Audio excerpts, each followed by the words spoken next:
안녕하세요. 얼마 전 저는 거의 새 인생을 선물 받은 거나 다름없는 사람입니다. 정말 기적적으로 저는 저의 인생을 지킬 수 있었어요.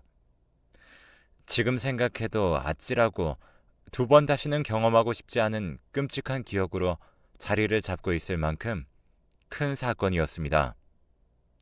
그 사건 뒤로 저는 현재 이혼이 진행되고 있는 상황이지만 저의 이야기를 풀어놓기 위해서는 결혼을 하게 된 과정부터 좀 설명을 드려야 할 것 같네요. 저는 남들보다 연애를 좀 늦게 시작한 편입니다. 누구보다도 마음은 있었지만 제가 좀 소극적이기도 했고 외모가 잘생기거나 다른 사람 눈에 멋있게 보일 만큼 꾸미고 다니지를 않았어서 연애를 하고 싶어도 할 수 있는 기회가 그렇게 많지 않았어요. 그래서 결국에는 30대 중반까지도 결혼을 하지 못하고 있다가 부모님 지인의 중매로 선을 보고 결혼을 하게 되었습니다. 선 보는 사람들이 대부분 다 그렇듯 집안 환경이나 조건이 비슷했어요. 하지만 그쪽에서도 나이가 어느 정도 있던지라 한 번의 이혼 경험이 있는 여자였습니다. 제가 선을 본 여자는 이혼한 지 얼마 되지 않았는데 나이가 나이인지라 빨리 다시 새로운 가정을 꾸려 안정적인 생활을 하고 싶다며 누구든 좋으니 소개를 시켜달라고 했다고 하더라고요. 그래서 그 중매를 봐주신 분이 주변을 수색하다가 저를 골라 소개를 시켜주신 거였죠. 아무래도 둘 다 나이가 있으니 잘 맞을 거라고 생각을 했던 것 같아요. 선자리를 나가보니 여자분은 여성스러우면서도 참한 이미지를 가지고 있었습니다. 하지만 계속해서 대화를 해보니 털털한 매력을 가지고 있더라고요. 저는 위에서도 이야기를 했듯이 소극적인 성격이었기 때문에 당차고 자신감 있는 말투로 대화를 이끌어 나가는 그녀에게 호감을 느꼈습니다. 몇 번의 만남을 가지다가 용기를 내어 고백을 했고 저희는 그 뒤로 순조롭게 결혼까지 할 수 있었어요. 근데 결혼 전에 여자친구는 저에게 특이한 것을 요구했습니다. 자기야, 근데 내가 자기보다 결혼 경험이 한 번 더 있잖아. 내가 살아보니까 부부간의 건강 문제가 진짜 중요하더라고. 내가 전에 같이 살던 남편이 몸이 안 좋아서 아주 아팠어. 나는 그걸 옆에서 지켜보면서 간호하는 게 너무 힘들었고, 그래서 말인데, 우리 결혼 전에 건강검진을 좀 같이 받는 거 어때? 건강검진? 좋지. 요즘은 결혼 전에 다 한다고들 하잖아. 우리도 하자. 정말? 고마워, 자기야. 그럼 내가 건강검진 예약해 놓을 테니까 자기는 내가 말해주는 날짜 맞춰서 시간만 비워놔. 알았어. 처음에는 건강검진을 받자는 여자친구의 소리에 의아했지만 요즘은 의무적으로 부부가 되기 전 같이 받는 경우들이 늘어나고 있다고 하기에 저도 그렇게 하겠다고 했습니다. 다행히 건강검진 결과는 둘 다 건강한 쪽으로 나왔어요. 저는 어릴 때부터 비타민을 챙겨 먹을 정도로 건강에 신경을 많이 썼기 때문에 좀 당연한 결과였습니다. 덕분에 저희 둘은 더 기분 좋게 결혼 준비에 박차를 가할 수 있었어요. 우리는 순조롭게 결혼식을 마쳤습니다. 그리고 저는 예쁘고 성격 좋은 그녀가 저의 아내라는 것이 믿기지 않았습니다. 그래서 연애부터 시작해서 결혼 생활 내내 그녀에게 최선을 다했어요. 웬만하면 손에 물도 묻히게 하고 싶지 않아서 집에 가자마자 제가 밥을 다 차려주고 밥 다 먹은 후에는 설거지까지 다 해주었습니다. 하지만 처음에는 그녀를 사랑하는 마음에 청소를 도맡아 했지만 나중에는 제가 옷을 입고 출근을 하기 위해서는 저 스스로 빨래를 해야 했고 더러운 집에서 지내고 싶지 않아 청소까지 도맡아서 해야 했습니다. 고맙다는 소리만 할 뿐 저를 일절 도와주지도 않았어요. 처음에는 저도 아내를 아끼고 사랑하는 마음으로 저 혼자 해보려고 했었지만 사실 결혼 생활이란 것이 저 혼자 노력한다고 해서 되는 것이 아니었기 때문에 큰맘 먹고 아내에게 이야기를 했습니다. 여보, 당신도 이제 집안일 좀 같이 하면 안 돼? 우리 둘 다 똑같이 맞벌이 하는데 나 너무 힘들다. 빨래는 내가 할 테니까 당신은 빨래 개는 거라도 좀 같이 해줘. 청소기도 돌리고. 어? 여보, 힘들었으면 진작 말하지 그랬어. 나는 당신이 알아서 다 하길래 좋아서 하는 줄 알았는데 당신도 참 웃긴다. 그걸 그렇게 꽁하게 가지고 있다가 무슨 죄인 취급하면서 말해. 알았어. 나도 앞으로는 할게. 아내는 저에게 미안하다는 말 대신 마치 쪼잔한 사람 취급을 하며 어이없다는 듯이 말을 했습니다. 아니 세상에 집안일을 누가 좋아서 혼자 하루 종일 하겠어요. 이건 취미로 해도 어려운 일인데 말이죠. 아무튼 그래도 아내는 그때부터 조금씩 집안일을 거들려고 하는 듯 했습니다. 하지만 얼마 가지 못했어요. 빨래 개는 거 말한 지가 한참인데도 일주일을 넘게 두었다가 옷장에서 옷이 떨어지면 그제서야 개었어요.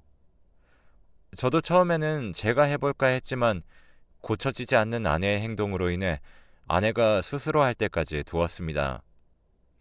근데 나중에는 아예 옷걸이에서 옷을 바로 빼서 입고 출근을 하더라고요. 청소도 마찬가지였어요. 아내는 눈에 보이는 곳만 청소를 할 뿐 그 외에는 손도 대지 않았어요. 평소에 워낙 깔끔하게 지내왔던 저는 모든 것이 눈에 거슬렸어요. 그래서 아내에게 제대로 청소를 해달라고 이야기를 했지만 그때마다 들려오는 소리는 또 저를 나무라는 소리였습니다. 아니, 당신은 왜 그렇게 깔끔 떨어? 그래봤자 면역력만 약해지는 거야. 사람이 좀 먼지도 먹고 뒹굴고 그래야 강해진다는 말 못 들어봤어? 진짜 참 유난이다. 여보, 그 말은 이런 상황에서 쓰는 말은 아니지 않아? 그래도 사람이 사는 공간은 깨끗해야 할 거 아냐. 제발 청소를 할 거면 두 번, 세 번 더 치울 일 없게 제대로 해봐. 아니, 그럴 거면 당신이 하던가.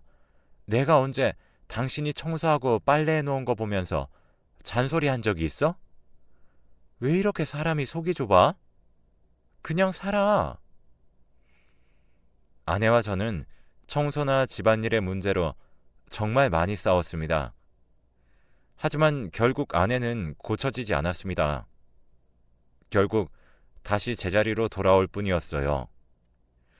덕분에 결혼 생활을 하면서 행복한 기억보다는 싸운 기억이 더 많을 정도로 저희는 지겹게 싸워댔습니다. 하지만 처음에는 누구나 이렇게 싸우면서 서로에게 맞춰간다고 하기에 저도 참고 또 참았습니다.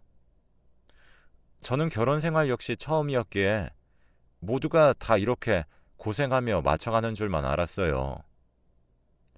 근데 저에게는 이 싸움보다도 더 걸리는 것들이 결혼 생활 중에 몇 가지 있었어요.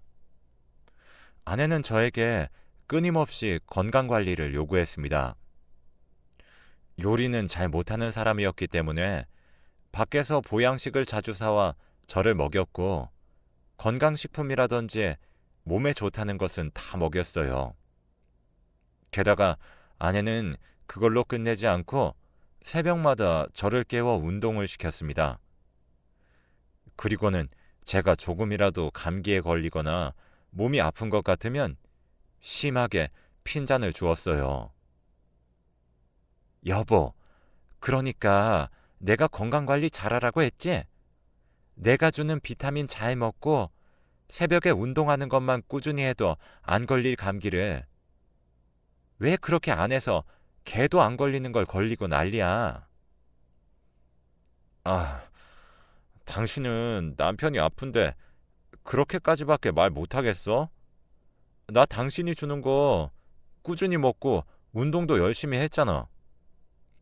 요 며칠 내가 계속 야근하느라 피곤해서 못한 것뿐인데 그걸 그렇게 뭐라고 하면 어떡해.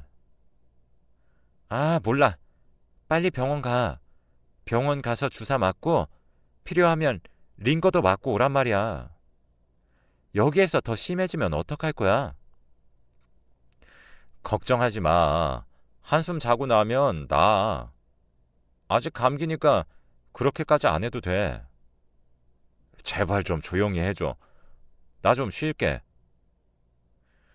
빽거리며 감기 걸린 것을 나무라던 아내에게 저도 짜증이나 한 소리를 뱉었습니다.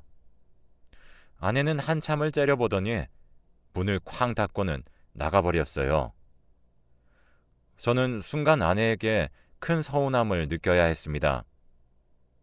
남편이 아픈데 오히려 핀잔을 주고 짜증을 내는 아내라뇨.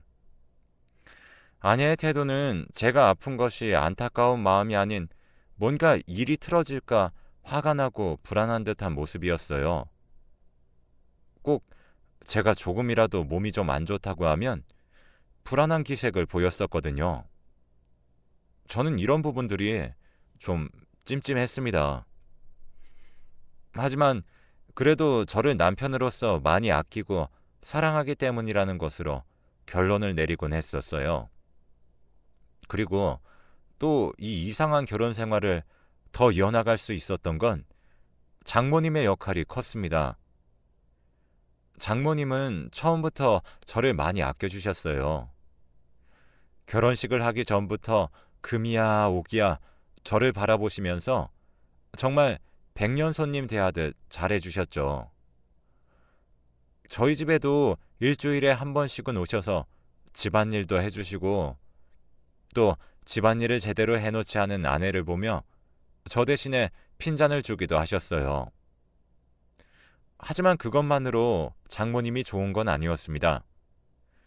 장모님은 늘 우리 사위 하시면서 저를 따뜻하게 불러주셨는데 제가 감기에 걸려 아플 때도 아내에게 소식을 듣고 오셨는지 버선발로 찾아와 죽도 끓여주셨어요. 저희 부모님은 식당을 운영하시며 하루 종일 시간 내기가 힘드셨겠어요. 저희와 가까이 살아도 오기가 쉽지 않으셨어요. 그래서 늘 장모님이 저희를 돌봐주시며 살림살이도 채워주시고 반찬도 해주시며 보살펴 주셨죠. 그런 장모님이 저는 늘 감사했습니다. 저희 장인어른은 상견례 자리와 결혼식 외에는 얼굴을 뵐 수가 없었어요. 밖에서 무슨 사업을 하신다고 하셨는데 그것 때문에 지방에서 혼자 따로 사신다고 들었어요. 그래서 중요한 일이 있을 때만 올라오시고 다른 날에는 뵙기가 어려웠습니다.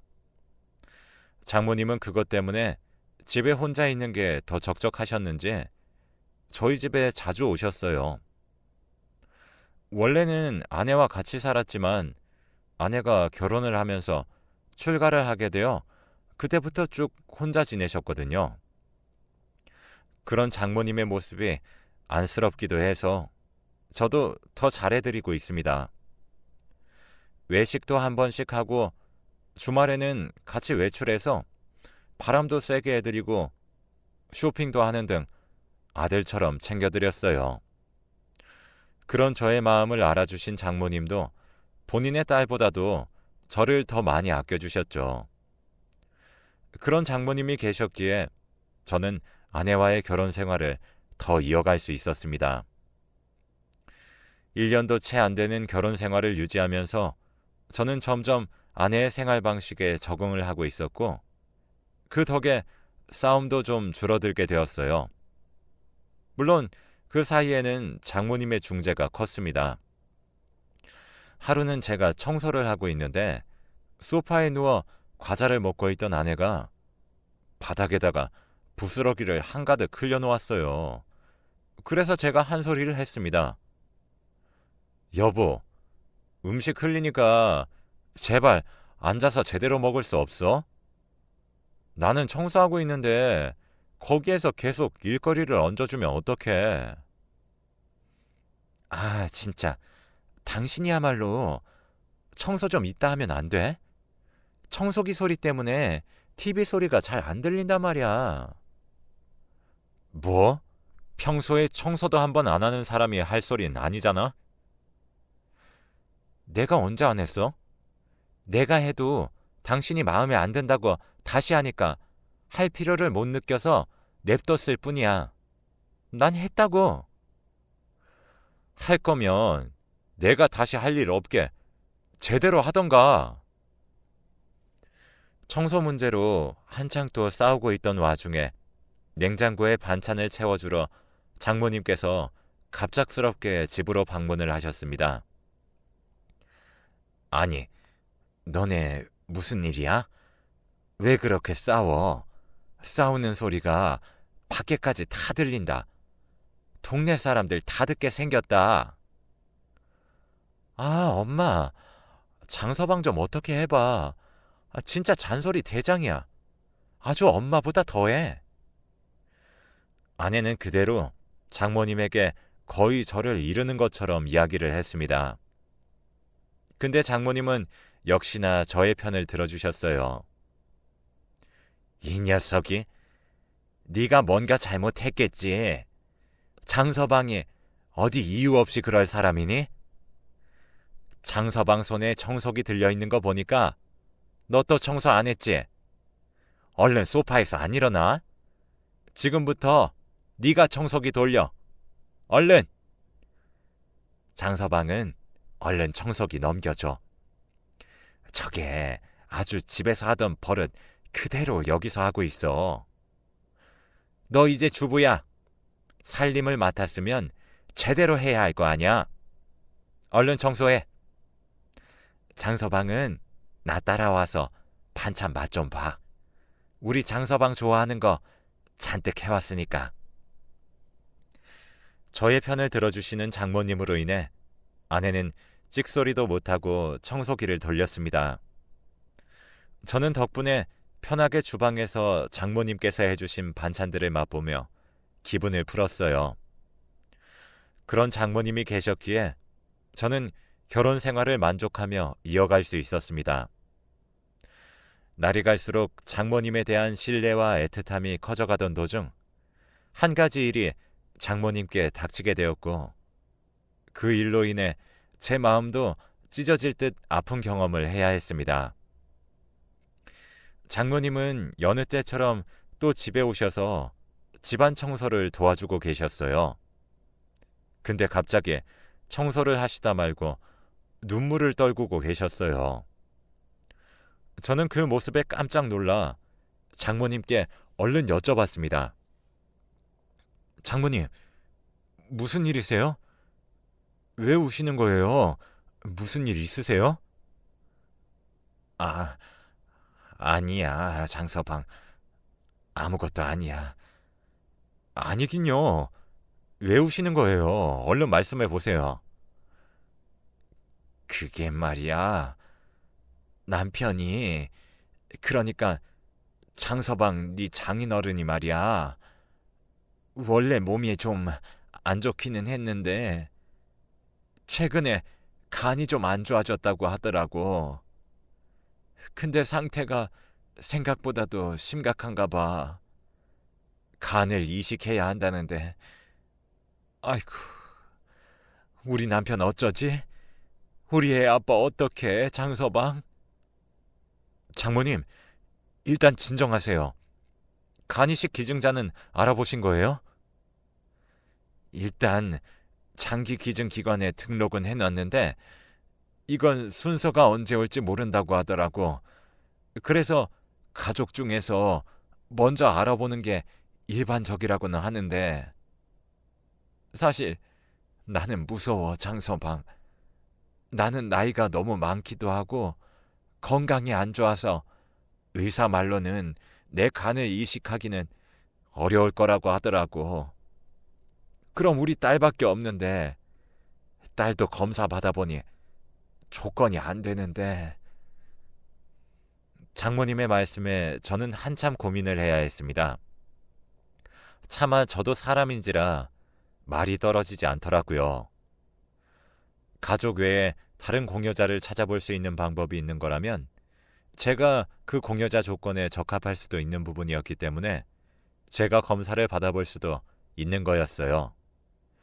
근데 저도 사람인지라 저의 건강이 달린 문제이다 보니 선뜻 용기가 나지 않더라고요. 하지만 평소에 지극정성으로 저를 대해주신 장모님이 슬퍼하시는 모습을 보고 있노라니 가슴이 찢어질 듯 아팠습니다. 그래서 큰 용기를 내서 말씀을 드렸어요. 장모님, 그럼 제가 검사를 좀 받아볼게요.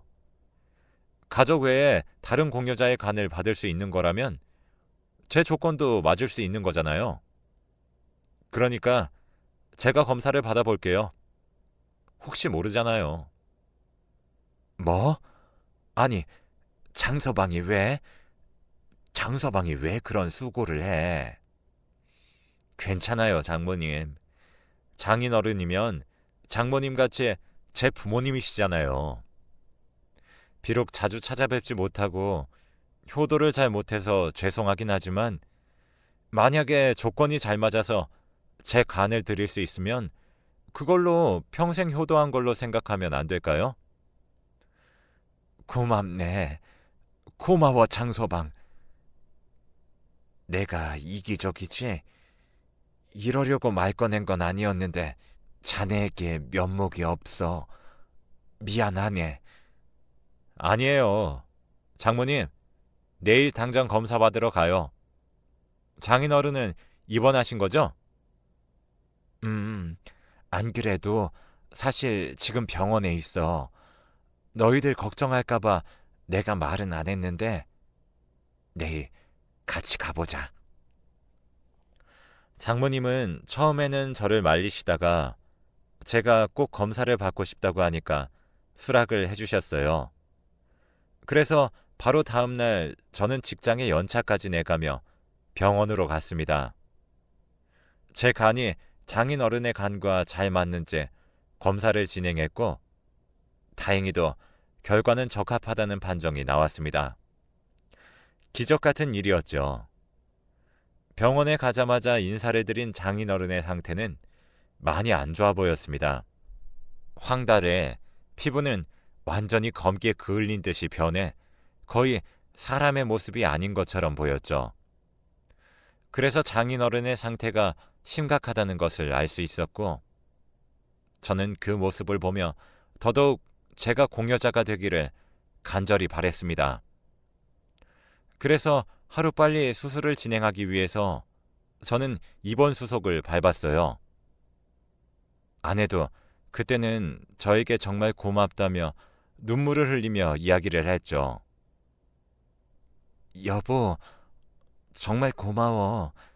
어렵고 힘든 결정이었을 텐데 자기가 이렇게 용기 내줘서 우리 아빠 오래 사실 수 있을 것 같아. 정말 고마워, 여보. 내가 자기한테 평생 잘할게. 아내의 진심 어린 이야기에 저도 떨리고 긴장되는 마음들이 많이 녹아내렸습니다. 수술 당일이 되어 저는 수술실로 들어가기를 기다리고 있었습니다. 간호사들도 준비하고 있으니 곧 들어갈 마음의 준비를 하라며 저와 가족들에게 이야기를 해주었죠. 이날은 정말 큰 수술이었기 때문에 저희 부모님도 와 계셨어요. 하지만 바쁜 식당 일을 제쳐두고 와 계신 게 마음에 걸려 저는 수술을 들어가기 전 부모님부터 보내드리고자 했습니다. 저는 장모님과 아내에게 말씀을 드리고는 부모님 배웅을 나가기 위해 자리를 비웠어요. 부모님은 극구 괜찮다고 하셨지만 제가 마음이 편하지 않아 겨우 보내드렸습니다. 두 분 다 차를 타고 병원 밖을 나가시는 것을 보고 다시 병실로 들어가는 길에 저는 살짝 문이 열린 병실 안에서 들려오는 소리를 듣고는 그 자리에서 얼음같이 굳을 수밖에 없었습니다. 예, 너는 다른 남자애들은 그럼 정리한 거니? 해야지. 생각보다 좀 재미있는 애들이 많아서 천천히 하려고. 어차피 이 인간 수술 끝나고 나면 바로 안녕할 사이인데 꼭 정리할 필요가 있나 싶어서. 저는 여기까지 듣고는 이게 대체 무슨 상황인가 싶었고 도저히 믿기 힘든 소리에 현기증까지 나는 듯 했습니다.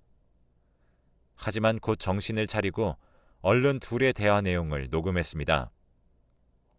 지금까지 들은 내용만 해도 이미 아내는 저 몰래 다른 사람들을 만나고 있었고 앞으로의 대화 내용 안에서도 아내의 바람핀 내용들이 더 나올 것 같았거든요. 근데 저의 예상과는 달리 이 둘의 대화 내용은 더욱더 경악스러운 방향으로 흘러갔습니다. 같이 사는 동안 얼마나 지겨웠는지 알아? 못생긴 게 말만 많아가지고 맨날 잔소리야. 지겨워 정말. 아버지 이식수술 끝나고 이혼해버려야지. 더는 같이 못 살겠어. 야, 그래도 결혼 생활하면서 네가 좀 잘했으면 수술 얘기 꺼내기가 더 쉬웠을 거 아니야. 너 때문에 늦춰진 줄이나 알아? 그 사이에 네 아빠는 고비를 몇 번이나 넘겼는지. 네가 하도 쟤한테 막대해가지고 내가 얼마나 힘들었는지 알아? 매번 반찬 가게 돌아다니면서 반찬 사다 바치는 게 쉬운 일인 줄 알아? 갖다 바치는 족족 먹기는 또 얼마나 잘 먹어대는지. 아무튼 잘 보이느라고 혼났어 이 기집애야. 아 몰라. 어쨌든 여기까지 잘 왔잖아. 그러게 잘 오긴 했지. 너네 결혼 전에 건강검진 받고서 간에 조금이라도 문제 있었으면 바로 팽이었는데 혈액형도 네 아빠랑 잘 맞고 간도 건강하다고 하기에 일단 진행한 거지. 그러니까 나 고생했다고. 진짜 나 요즘 너무 힘들었어. 그래 고생 많았어. 저 인간도 유언장만 제대로 썼으면 그냥 보내버릴 텐데. 간은 다 죽어가면서 정신만 멀쩡히 살아서는 왜 지 앞으로 사놓은 땅을 사회에 환원하겠다고 난리인지 모르겠다. 아주 그냥 이번에 수술만 잘 끝나면 내가 어떻게든 해서 그 땅 네 앞으로 넘겨놓을 거야. 두고 봐. 놀랍게도 그들은 제가 믿을 수 없는 소리들을 하고 있었습니다. 살짝 열려있는 병실 문 사이로 들리는 내용을 들으니 애초부터 적합한 간을 내놓게 할 목적으로 남편감을 찾고 있었고 그 덫에 제가 걸린 거였어요. 그래서 결혼 전에 건강검진을, 결혼 후에는 건강관리니 이것저것들을 요구했던 거였죠. 이 둘은 간이식을 받기 위해서는 방법이 좀 여러 가지가 있는데 가장 기본 순서인 국립장기이식관리기관에 등록을 해놓으면 뇌사자에게 이식을 받게 되는데 이게 또 순서가 있어서 언제 받을 수 있을지 모른다고 했습니다. 그래서 가족들 중에 찾아보는 게 일반적이라며 저에게 간이식을 은근슬쩍 권유했던 거였어요. 물론 제가 먼저 한다곤 했지만 어쨌든 제 입에서 이런 말이 나오도록 유도한 거잖아요. 게다가 이 둘은 장인어른을 진짜로 살리고 싶어서 이 일을 저지른 게 아니라 장인어른이 마련해둔 땅과 관련된 재산 문제가 얽혀있는 듯 했어요. 그래서 이 어마무시한 계획을 하게 된 거였죠. 저는 감히 상상도 못해볼 일을 저지른 이 둘에게 큰 배신감을 느낀 것과 함께 하늘이 노할 만큼의 큰일을 저지른 이 둘을 제대로 혼내줘야겠다고 생각을 했어요. 그래서 일단은 병실 문을 벌컥 열고는 곧장 달려가서 아내와 장모라는 인간의 뺨을 세차게 때려버렸습니다. 그리고는 완전히 난동을 피웠어요. 이 사기꾼들아, 지금 니네들 한 말 도대체 무슨 말이야? 너네 내가 가만 안 둬? 이것들이 하늘 무서운 줄 모르고 이렇게 무시무시한 일을 저질러? 이 천하의 못된 것들이. 얌전히 부모님을 배웅 나갔던 남편과 사위가 완전히 흥분한 상태로 달려드니 이 둘은 크게 당황을 했습니다. 그러면서 곧바로 저에게 해명을 하기 시작했어요. 저 장서방, 내 말 좀 들어봐. 지금까지 얘기 다 들은 거야? 근데 있잖아, 이거 오해야. 오해라고. 뭐? 오해? 이게 오해라고요? 그래, 오해야. 내가 다시 설명할게. 제발 들어봐. 웃기지 마. 안 들어. 너네 다 내가 끝내버릴 거야. 너네는 재산 받을 자격도, 이 땅에서 제대로 숨쉬고 살아갈 자격도 없어. 알아? 경찰에 신고할 거야. 신고해버릴 거라고. 저는 장모고 뭐고 어른 할 것 없이 욕을 무더기로 하고는 병실을 뛰쳐나왔습니다. 그리고는 곧장 제가 녹음한 것을 가지고 가서 경찰에 제출하고는 그들을 사기죄로 신고를 해버렸어요.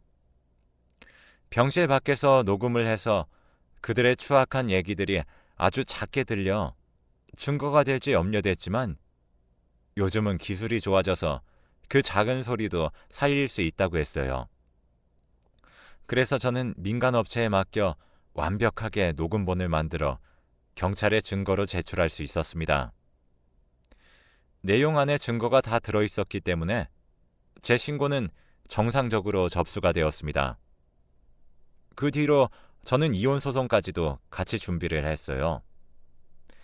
이 일을 계기로 제가 입은 정신적인 피해에 대해서도 전부 다 청구를 했습니다. 이들은 처음부터 장인의 재산을 노리고 저를 범죄에 이용할 목적으로 사기를 쳤기 때문에 아는 변호사에게 자문을 구하니 구속이 될 확률이 크다고 했습니다. 그래서 이들은 완전히 빼도 박도 못하게 되는 상황이 되었습니다. 저에게는 둘이 함께 찾아와 몇 날 며칠을 무릎 꿇어가며 미안하다고 싹싹 빌어대며 난리를 피웠어요. 여보, 미안해. 나 좀 살려줘, 제발. 당신 아직 간 떼낸 것도 아니잖아. 근데 왜 이렇게까지 하는 건데?